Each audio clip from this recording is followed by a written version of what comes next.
Hollywood has always loved big movies.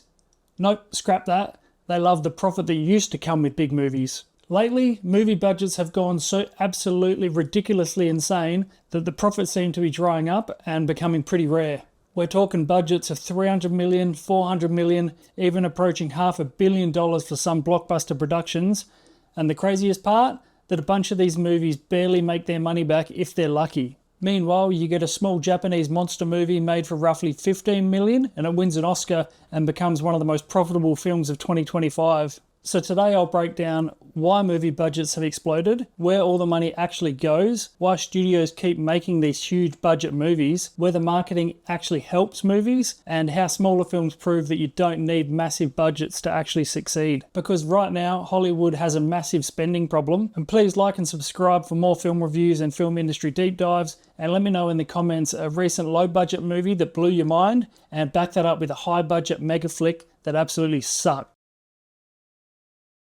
It's pretty common for modern blockbusters to cost anywhere from between $200 million to $400 million just for production. For example, Mission Impossible: The Final Reckoning reportedly cost around $300 to $400 million to produce. We've got Star Wars: The Force Awakens, just a casual $500 million. Fast X, almost $400 million. And Jurassic World Dominion said to have cost over $450 million, which is over 7 times that of the original. So you'd think the movie must be 7 times as good, right? Or absolutely not. And here's the thing that many people forget or they don't know, that the production budgets are only half the story, and the marketing campaigns these days can cost just as much, if not more, as the production budget. So in a nutshell, that means that a $200 million movie can easily become a $400 million investment once the promotion is included. And since cinemas take around half of the box office revenue, so a film costs $400 million to make, they might need $800 million in the box office just to start making a profit, which is absolutely insane.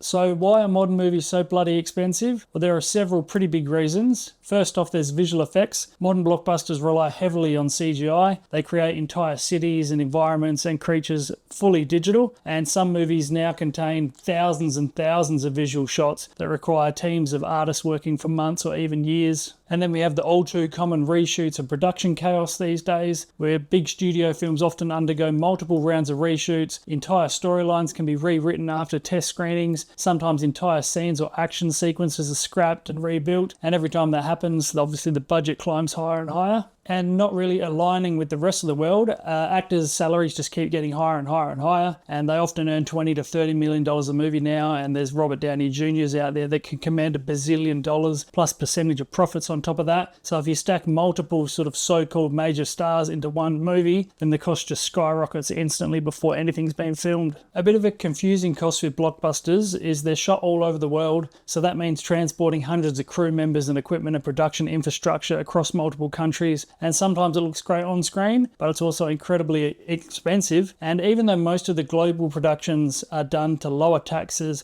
or actually save the production money, they end up spending more most of the time.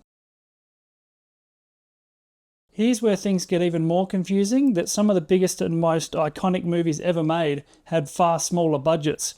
So you think Top Gun Maverick, which yes costs still $170 million, not exactly peanuts, but compared to other films it really is. And that made nearly $1.5 billion worldwide. There was Oppenheimer, made for around $100 million, and that grossed almost $1 billion. And if you go even further back, you have The Matrix, cost about $63 million. Jurassic Park cost about $63 million. Lord of the Rings, Fellowship of the Ring cost roughly $93 million. And when you think of those 3 movies, there's not many these days that you could even put in the same category as how big they were. Adjusted for inflation, yes, they're still expensive films, but they're absolutely nowhere near the out-of-control budgets we see today. And many of them look better, they feel way more original, and remain culturally iconic decades later, which raises a pretty important question. Are bigger budgets actually making better movies?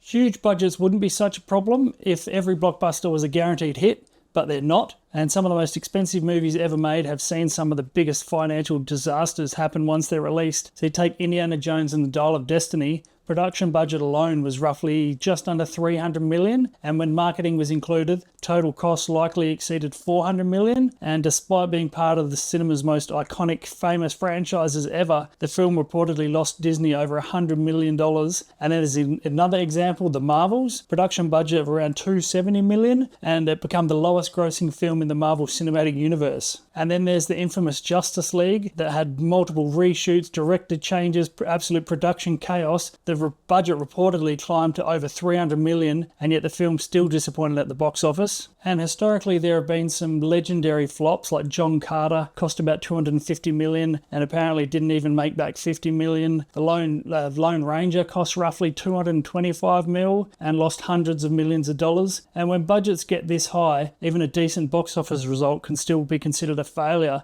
because movies just simply cost too much.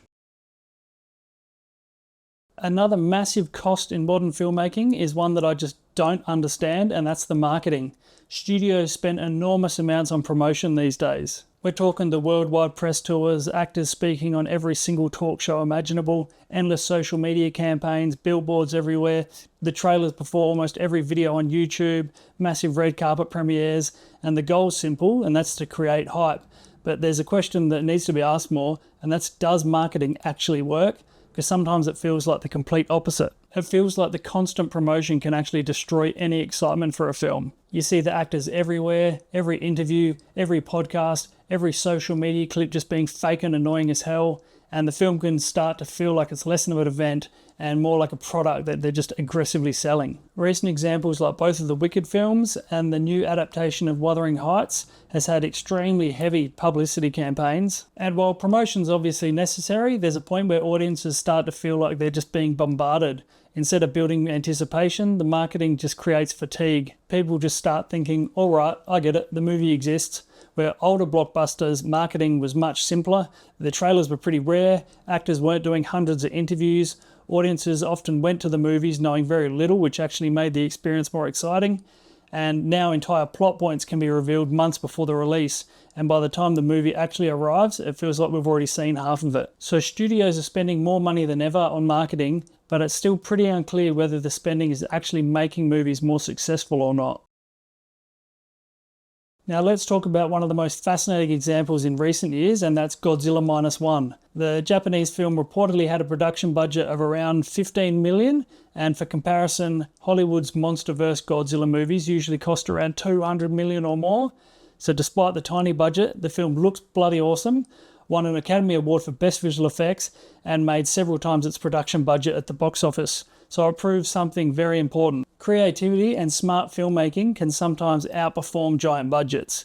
Instead of massive teams and endless spending, the filmmakers used efficient workflows, much smaller production teams, and had a clear creative vision, and the results speak for themselves. So are movie budgets out of control? When I look at the quality of the movies that have the bigger budgets, 100% yes. But in all honesty, it's starting to look that way, and Hollywood just keeps pushing budgets higher and higher, chasing the next billion-dollar blockbuster, but the risk keeps growing with that as well. When a movie costs, say, 300 or 400 million, there's almost no margin for error. It can have one bad opening weekend, it can turn your entire project into just a financial disaster. Meanwhile, smaller films continue to prove something important, and that's that great filmmaking doesn't come from just throwing money at the screen. It comes from creativity, storytelling, and actually talented filmmakers, because sometimes a $15 million monster movie can absolutely embarrass a $400 million blockbuster.